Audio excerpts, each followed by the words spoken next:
Hello dear students, कैसे हैं आप सभी। आज की इस वीडियो में हम लोग बात करने वाले हैं बीएससी फिजिक्स डोमेन के सिलेबस के बारे में, एग्जाम पैटर्न के बारे में और किस तरह से लास्ट ईयर में क्वेश्चंस आए थे और आने वाले समय यानी कि 2025 में किस तरह से क्वेश्चन आएंगे सीयूईटी यूजी 2025 के एग्जामिनेशन में बीएससी डोमेन में, फिजिक्स डोमेन के लिए। सॉरी, आज मैं आप सभी को बताने वाला हूं एक इंपॉर्टेंट चीज। जैसे कि आपको कई सारे टीचर्स ने सिलेबस वीडियो तो बताया होगा, यूट्यूब पे कई सारी वीडियो मिली होगी, लेकिन उस सिलेबस वीडियो का ओवरव्यू किस तरीके से आपके दिमाग में उसको सेव करना है, उसको बनाना है, बिठाना है कि आपको कभी भी अगर याद आए कि मुझे कौन सा टॉपिक पढ़ना है तो सर आपके दिमाग में एक व्यू बना होना चाहिए कि हाँ ये सिलेबस है, ये इसका पैटर्न है, इस तरीके से मुझे आगे की चीजें कंटिन्यू करनी है। तो वो आज मैं आपके दिमाग में आइडिया डालने वाला हूं।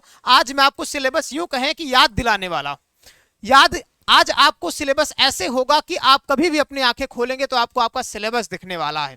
फिजिक्स का सिलेबस इतने प्यारे तरीके से आज मैं आपको बताने वाला हूं। और एक इंपॉर्टेंट चीज सुन लीजिएगा, फिजिक्स को फील करने के लिए कई लोग कहते हैं आपको, लेकिन फिजिक्स आप तभी फील कर पाएंगे जब आपके दिमाग में एक रोड मैप बना होगा, उस जर्नी को आप याद करेंगे तो आप फिजिक्स को हर एक स्टेप पे फील कर पाएंगे। चलिए स्टार्ट करते हैं। सबसे पहले एग्जाम पैटर्न की बात कर लेते हैं। एग्जाम पैटर्न क्या होता है आपके एग्जाम का, फिजिक्स डोमेन की हम लोग बात कर रहे हैं। और फिजिक्स डोमेन में एग्जाम पैटर्न की मैं बात करूं तो सीयूईटी यूजी के जितने भी डोमेन्स हैं, हर एक डोमेन का जो एग्जाम पैटर्न होता है वो सेम रहता है। फिजिक्स का भी सेम ही है। आपके एग्जाम में टोटल 50 क्वेश्चंस पूछे जाएंगे, जिसमें से आपको 40 क्वेश्चन करने रहते हैं। और उन 40 क्वेश्चन के जो मार्क्स आते हैं वो 200 मार्क्स के होते हैं। यानी कि आपके हर एक क्वेश्चन के कितने मार्क्स हुए, हर एक क्वेश्चन के मार्क्स कितने हुए भाई, 5 मार्क्स हुए। अब यहां पे निगेटिव मार्किंग भी होती है। निगेटिव मार्किंग होती है -1 की। अगर आप एक क्वेश्चन गलत करते हैं तो आपका -1 हो जाता है। एक बात समझिएगा, 50 में से 40 क्वेश्चन आपको करने रहते हैं और अगर आप 40 से ज्यादा अटेम्प्ट करते हैं तो आपके शुरुआती 40 क्वेश्चन ही चेक होंगे, भले ही आपने लास्ट में 5 क्वेश्चन एक्स्ट्रा करके रखे हैं और सही भी करके रखे हैं, तब भी आपके स्टार्टिंग के 40 क्वेश्चन ही चेक होंगे। चलिए आगे बढ़ते हैं कुछ महत्वपूर्ण चीजों को लेके। जैसे कि आपको मैं बता दूं, फिजिक्स के 12th में आप पढ़ रहे हैं, ऑब्वियस सी बात है। तो 12th में आपको फिजिक्स का जो सिलेबस होता है वो 2 पार्ट में कवर कराया जाता है। एक होता है ये आपका पार्ट 1 और दूसरा होता है आपका पार्ट 2, जैसे पार्ट ए और पार्ट बी भी कहते हैं। सिलेबस को किस तरीके से, देखो फिजिक्स में 2 चीजें से चीजों को समझी जाती हैं और उसको बनाई जाती हैं। जैसे एक फिनोमिना होता है बड़ी सी चीजों को तोड़ तोड़ के समझना, और एक चीज होती है छोटी छोटी चीजों को तोड़ के उसको टूटी हुई चीजों को जोड़ के बड़ी चीजों को समझ लेना। ठीक है, दोनों कंडीशन को आपको अप्लाई करना होता है अलग अलग सिचुएशन में। अभी हम लोग समझेंगे किस तरीके से बड़ी सी चीज को हम लोग छोटे छोटे टुकड़ों में डिवाइड करके समझ सकते हैं। तो पार्ट ए के सिलेबस की बात करूं तो आपको बड़ी बड़ी चीजें दिखाई देती है, लेकिन मैं कहूं कि आपको सिर्फ और सिर्फ इलेक्ट्रोमैग्नेटिज्म पढ़ना है। तो आप कहेंगे सर ये इलेक्ट्रोमैग्नेटिज्म अकेले पढ़ के हमारा पार्ट ए का सिलेबस कवर हो जाएगा? मैं कहूंगा बिल्कुल। तो थोड़ा सा इसको भी अभी हम तोड़ते हैं, लेकिन अभी रुको, अभी पार्ट बी के भी बारे में थोड़ा सा जान लेते हैं। पार्ट बी में आपके 2 चैप्टर्स होते हैं, 2 यूनिट्स कहें तो यूनिट्स आप के लिए सूटेबल होगा, ऑप्टिक्स और मॉडर्न फिजिक्स। अगर मैं बात करूं सर इलेक्ट्रोमैग्नेटिज्म की, तो इलेक्ट्रोमैग्नेटिज्म की बात करें तो पार्ट ए और पार्ट बी दोनों के पास में यहाँ पे आपका इलेक्ट्रोमैग्नेटिज्म टूटता है इलेक्ट्रोस्टैटिक्स में। यहाँ पे मैंने दोनों एक तरफ लिख दिया पार्ट ए और एक तरफ लिख दिया पार्ट बी। जैसे मैं पहले बात करूं इलेक्ट्रोस्टैटिक्स की, तो इलेक्ट्रोस्टैटिक्स के अंतर्गत आपको क्या क्या पढ़ने को मिलेगा ये आपको समझना होगा। कैसे समझना होगा, जैसे समझो आपको 12th में स्टार्ट करना है एक चार्ज से। ठीक है, आपको चार्ज के बारे में सारी प्रॉपर्टीज पढ़नी है। तो सबसे पहले चार्ज होगा कहां, रेस्ट पे होगा। रेस्ट पे होके चार्ज कैसी बात करेगा कि मैं सर चार्ज अगर रुका हुआ है तो चार्ज फील्ड क्रिएट कर सकता है, चार्ज अट्रैक्ट कर सकता है, चार्ज रिपल कर सकता है। ये सारी फंडामेंटल्स प्रॉपर्टीज को पढ़नी होती है। तो हम लोग पहले चैप्टर में पढ़ते हैं, that is electric charge and field. ठीक है, कहां पे पढ़ते हैं, इलेक्ट्रिक चार्ज एंड फील्ड पे। फिर बात आती है सर कि हमने समझ लिया कि चार्ज क्या करेगा, फील्ड भी क्रिएट करेगा। चार्ज अपने आसपास अराउंड फील्ड क्रिएट करेगा, एक दूसरे को अट्रैक्ट करेगा, रिपल करेगा। लेकिन सर ये जो अट्रैक्शन और रिपल्शन होगा तो किसी ना किसी चार्ज के मोशन के साथ में होगा। तो वो जैसे ही चार्ज एक पोजीशन से दूसरे पोजीशन में जाएगा, कुछ ना कुछ एनर्जी होगी, वर्क डन होगा, जिसको हम लोग इलेक्ट्रोस्टैटिक पोटेंशियल कर देते हैं। तो दूसरा चैप्टर वहीं से बन जाता है आपका electrostatic potential and potential difference. ठीक है, यहां पे आपका दूसरा चैप्टर बन जाता है।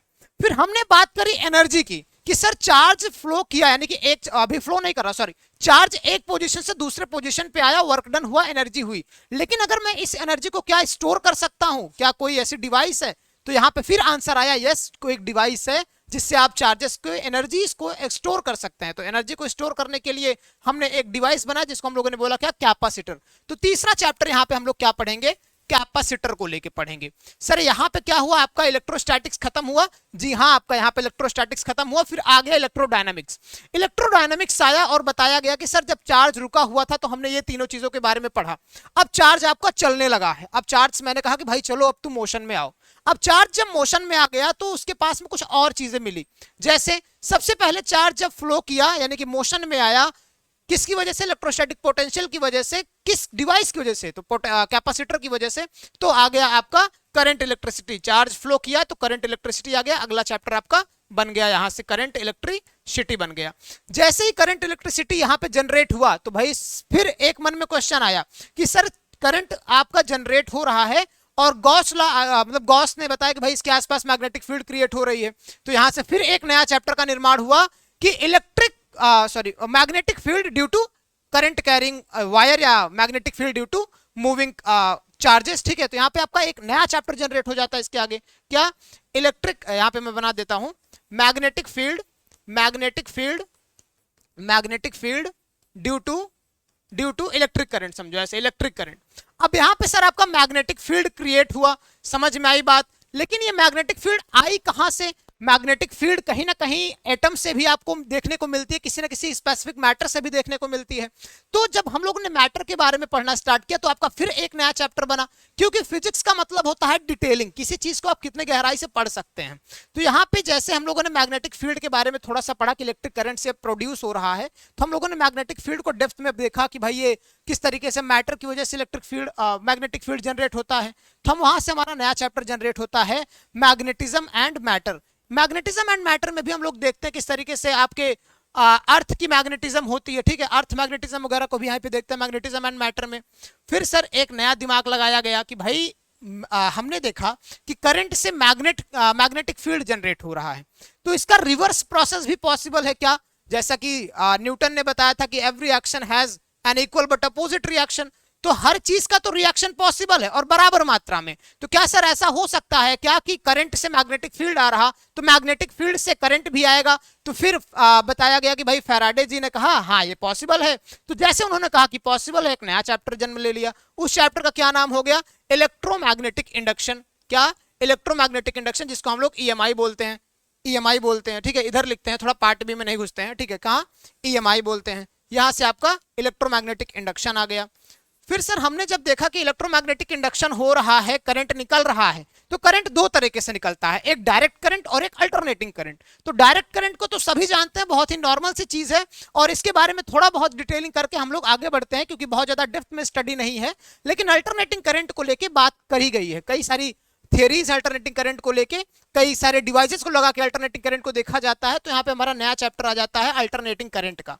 अल्टरनेटिंग करंट का अल्टरनेटिंग करंट का जैसे ही हम लोग डिस्कशन करते हैं, फिर हम लोग सोचते हैं सर कांस्टेंट अल्टरनेटिंग करंट तो हम लोगों ने समझ लिया, लेकिन वेरिएबल अल्टरनेटिंग करंट जब होता है, यानी कि वेरिएबल जब करंट हो जाता है, तब आपके पास में इलेक्ट्रिक फील्ड और मैग्नेटिक फील्ड साथ में जनरेट होती है और दोनों के जनरेशन से एक वेव क्रिएट होती है, और उस वेव को हम लोगों ने नाम दे दिया इलेक्ट्रोमैग्नेटिक वेव। तो ये है एक स्टोरी जिससे आपका पूरा का पूरा पार्ट ए का सिलेबस कवर होता है। समझिए बहुत ही आसान सी चीजें हैं कि सबसे पहले चार्ज रेस्ट पे था तो बताया चार्ज क्या करेगा, फील्ड क्रिएट करेगा, बताया गया एक दूसरे चार्जेस पे फोर्स लगाएगा तो इलेक्ट्रिक चार्ज एंड फील्ड हुआ। किस वजह से फोर्स लगाएगा, फोर्स लगाने के बाद एनर्जी कैसे आएगी चार्ज के पास में, तो electric potential and potential difference से। एनर्जी को स्टोर कहां किया जाएगा, तो नया चैप्टर कैपेसिटर आ गया। फिर एनर्जी को हमने स्टोर कर लिया सर, अब मूव कराना है तो आ गया आपका करंट इलेक्ट्रिसिटी। सर हमने करंट इलेक्ट्रिसिटी को जनरेट कर दिया, यानी कि फ्लो ऑफ चार्जेस करा दिया, चार्जेस का फ्लो करा दिया, करंट इलेक्ट्रिसिटी भी आ गई। अब सर इलेक्ट्रिक करंट से हमने देखा कि मैग्नेटिक फील्ड भी क्रिएट हो रही है, तो यहां पे आ गया magnetic field due to electric current. Sir current तो जनरेट हो गया, करंट से मैग्नेटिक फील्ड भी जनरेट हो गया। क्या सर मैग्नेटिक फील्ड के थ्रू हम लोग देख सकते हैं क्या कि मैग्नेटिक फील्ड एक्चुअल में कहां चीजें से मतलब किस किस चीजों से आ रही है। तो करंट से तो आ ही रही है, लेकिन करंट के पास में क्या है, चार्ज है, और चार्ज क्या है, हर एक जगह विद्यमान है। जैसे आपके पास में एटम हो गया, मैटर हो गया, तो एटम मैटर से भी मैग्नेटिक फील्ड आता है। नया चैप्टर है मैग्नेटिज्म एंड मैटर। सर ये मैग्नेटिज्म एंड मैटर का कॉन्सेप्ट समझ में आ गया, करंट से मैग्नेट आ गया, ये भी समझ में आ गया, मैग्नेटिक फील्ड आ गया, लेकिन मैग्नेटिक फील्ड से करंट आ सकता है क्या, फैराडे ने बताया हाँ। तो यहाँ पे नया चैप्टर आ गया इलेक्ट्रोमैग्नेटिक इंडक्शन। करंट आया सर, लेकिन कैसे आया, दो तरीके से, डायरेक्ट करंट और अल्टरनेटिंग करंट। तो यहाँ पे अल्टरनेटिंग करंट को हमें डेप्थ में पढ़ना है, डायरेक्ट करंट बहुत ही साधारण सी चीज है, थोड़े से निपटा दिया जाता है। तो यहाँ पे अल्टरनेटिंग करंट का नया चैप्टर बन गया। अल्टरनेटिंग करंट समझ में आया सर, लेकिन अल्टरनेटिंग करंट को जब वेरिएबल बनाया गया तो सर इलेक्ट्रिक फील्ड और मैग्नेटिक फील्ड साथ में प्रोड्यूस हुई और इन दोनों से एक वेव निकली, तो उस वेव को हम लोगों ने इलेक्ट्रोमैग्नेटिक वेव नाम दिया। पार्ट ए खत्म। पार्ट बी में आपका ऑप्टिक्स आता है। ऑप्टिक्स आपके दो होते हैं, एक रे ऑप्टिक्स और वेव ऑप्टिक्स। रे ऑप्टिक्स को हम लोग ज्योमेट्रिकल ऑप्टिक्स कहते हैं। ज्योमेट्रिकल ऑप्टिक्स क्यों, क्योंकि ज्योमेट्री के थ्रू हम लोग ऑप्टिक्स को पढ़ते हैं, तो हमारा रे ऑप्टिक्स बन जाता है। और ऐसे ही हमारा वेव ऑप्टिक्स आता है, जब हम लोगों ने देखा कि लाइट रे नहीं है, वेव भी है, तो वेव के बारे में अंडरस्टैंडिंग ली गई। कई सारे वैज्ञानिक हुए जो बहस किए कि लाइट रे है, लाइट वेव है, ठीक है, मतलब ऐसे कंडीशंस हुई, ठीक है। आगे चल के पार्टिकल और वेव में कंडीशंस हुई।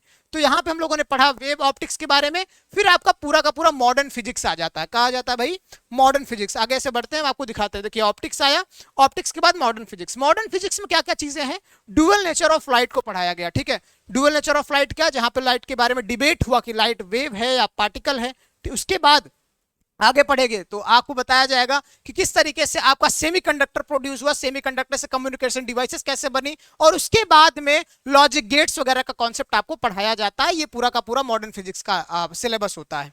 तो पार्ट ए पार्ट बी में दोनों किस तरीके से आपका एक दूसरे से रिलेशन है, सब कुछ आपको समझा दिया गया। ये ऑप्टिक्स से मॉडर्न फिजिक्स किस तरीके से आता है, ये भी मैं आपको बहुत डिटेल में बताऊंगा। फिजिक्स से प्यार कैसे करना है वो भी मैं आपको सिखाऊंगा। एक एक चीज, एक एक स्टेप मैं इतना गारंटी देके कह सकता हूं, अगर आप सिलेबस को कवर करते हैं, आप मतलब ये पूरा का पूरा सिलेबस, यानी कि आने वाले 4 महीने में अगर आप मेरे साथ रहते हैं तो फिजिक्स से आपको इतना प्यार हो जाएगा कि आप फिजिक्स के आगे चल के टीचर बनने के मतलब कहेंगे कि भाई मुझे टीचर बनना है फिजिक्स का, ठीक है। चलो थोड़ा सा आगे बढ़ लेते हैं, आपको आगे के सिलेबस को कवर किस तरीके से करना है। जैसे मैं बताऊं, हाँ ये आप देख सकते हैं पूरा पीडीएफ है। इन सब चैप्टर्स के अंदर हम लोग क्या क्या पढ़ने वाले हैं, इसको आप स्क्रीनशॉट ले सकते हैं या आप इसको नोट डाउन भी कर सकते हैं, जैसा भी आपका मन करे। हर एक चैप्टर्स का यहाँ पे मैंने नाम लिख दिया है और हर चैप्टर्स के थ्रू जो जो टॉपिक्स हम लोग कवर करने वाले हैं यहाँ पे मैंने लिख रखा है। एटम्स एंड न्यूक्लियाई के बारे में भी यहाँ पे मैंने बताया, जो मॉडर्न फिजिक्स के अंतर्गत हम लोग पढ़ते। चलिए अब थोड़ा सा हम लोग बात कर लेते हैं हमारी प्रिपरेशन स्ट्रेटेजी कैसे होने वाली है। देखो यार, अगर आपने पढ़ लिया कि सीयूईटी 2025 का आपको एग्जाम देना है, किसी टॉप सेंट्रल यूनिवर्सिटी में जाना है, तो सबसे पहली बात आपकी ये होनी चाहिए कि आपको आपने अगर डोमेन में सेलेक्ट कर लिया कि भाई मुझे फिजिक्स चूज करना है, तो सबसे पहले अगर आपने चूज कर लिया फिजिक्स की आपको पढ़ना है, तो फिजिक्स के आपके पास में मटेरियल होने जरूरी है। जैसे क्लास 12th में आप है तो क्लास 12th की बुक आपके पास में है, तो उसके साथ में कोई अच्छी सी साइड बुक भी रखो, ठीक है, साइड बुक भी रखो। उसके अलावा आपके पास में मटेरियल तो हो जाएगा, लेकिन उसके साथ आपको जो प्रैक्टिस करनी है, उसके साथ में जो आपको न्यूमेरिकल्स करने हैं, उसके साथ में जो आपको रेगुलर रिवीजन करना है, इसके लिए आपके पास में कुछ ना कुछ साधन होना चाहिए, कुछ ना कुछ आपके पास में एसेट नहीं रहेगा। एसेट मतलब समझो सिर्फ ये नहीं कि आपके घर में संपत्ति है, एसेट मतलब ये कि आपके पास ऐसी क्या चीज है जो आपको मजबूर कर रही है इन सब चीजों को करने से, प्रैक्टिस करने से, न्यूमेरिकल लगाने से, डेली बाय डेली रिवीजन करने से, और आपको पूरा का पूरा सिलेबस कंप्लीट कराने में और साथ में सीयूईटी के एग्जाम को फोड़ने में। तो आपको वो एसेट देता है स्टडी कैपिटल। स्टडी कैपिटल आपके लिए एक एसेट बन के काम आता है आपके आने वाले सीयूईटी एग्जाम में।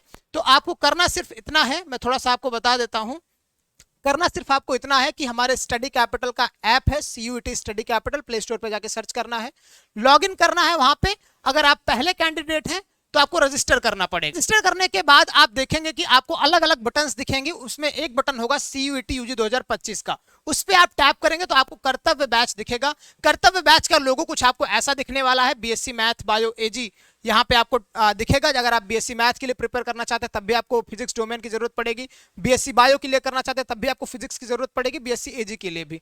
तो यहाँ पे आप जैसे टैप करेंगे वहां पे अप्लाई कूपन का ऑप्शन दिखेगा आपको, कूपन कोड में आपको टाइप करना होगा सूरज सर 30, सूरज सर 30, यहाँ पे 100 लिखा है तो आपको 30 टाइप करना है, ये मिस प्रिंट हुआ है।